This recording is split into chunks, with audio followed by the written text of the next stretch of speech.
When you opened the mic on Monday for questions, I thought myself, what could I question? What?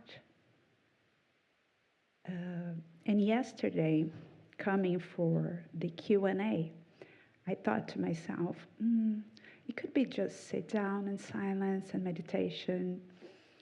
And in my way, I overheard other people wishing for the same thing.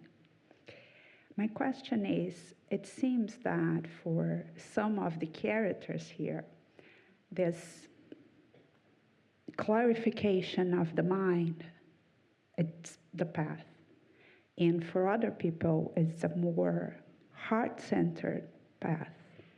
Could you elaborate a little bit on that, please? About the different paths? Yeah. Yes.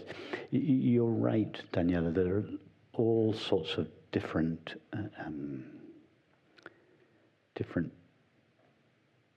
people here with different inclinations and proclivities, and some more intellectual,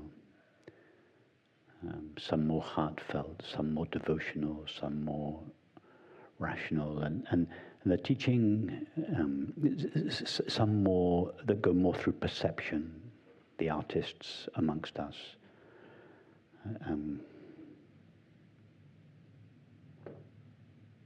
And the teaching has to cater, or at least I feel that the teaching should be spread equally between these three paths. As human beings, we think, we feel, and we perceive. So there are these three paths that correspond to the three activities of thinking, feeling, and perceiving. And I feel that a balanced teaching, a good teaching is reasonably well balanced across these three approaches.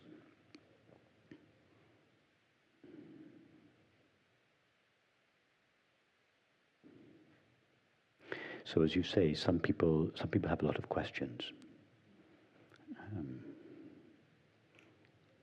Somebody once asked Francis why the teaching had to be so complicated. And he answered, to satisfy people with minds as complex as Rupert's. But it doesn't have to be complicated. It's not necessary to have a model of infinite consciousness localizing itself as the finite mind and perceiving itself through the age. That's not necessary. Well, that's what I wanted to. Yeah, it's not necessary. If you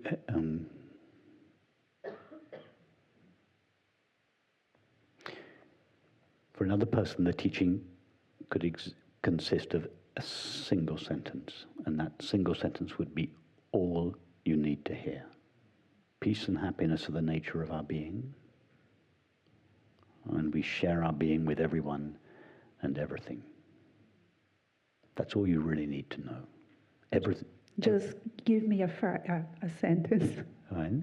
Just give me a sentence. That's the sentence. Peace and happiness is the nature of your being, and you share your being with everyone and everything.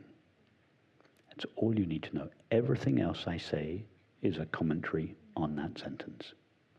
And I would suggest it's a bold claim that if we were to take 3,000 years of spiritual and religious teaching and you were to feed it to Chat GPT, 3,000 years of religious and spiritual teachings across all the countries, all the traditions, and you to feed it into Chat GPT and ask it to summarize it in a single sentence, it would sound something like that. Peace and happiness are the nature of your being, and you share your being with everyone and everything. That's it. That's all you need to know. Thank you.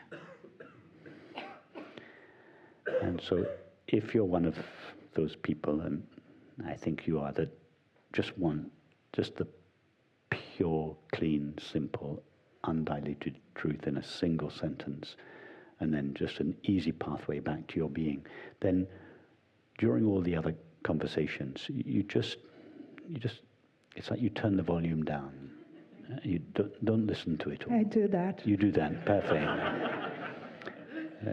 You already do that. Yes, don't, and I'm sure you don't do this. Don't criticize anybody else, because everyone has their own path. So just let everyone, and if maybe occasionally you might hear something interesting, well, if you do, just turn the volume up, listen. No, I used to get interested. You used to feel. I used to get interested. It's just that. Now you don't hear anything interesting. That's perfect. Just keep the volume down all the time. Just turn the volume off. You just listen to it like you listen to the birds or the traffic. In other words, you don't listen to it. It's just background noise. You just rest in your being. And that's all that's necessary.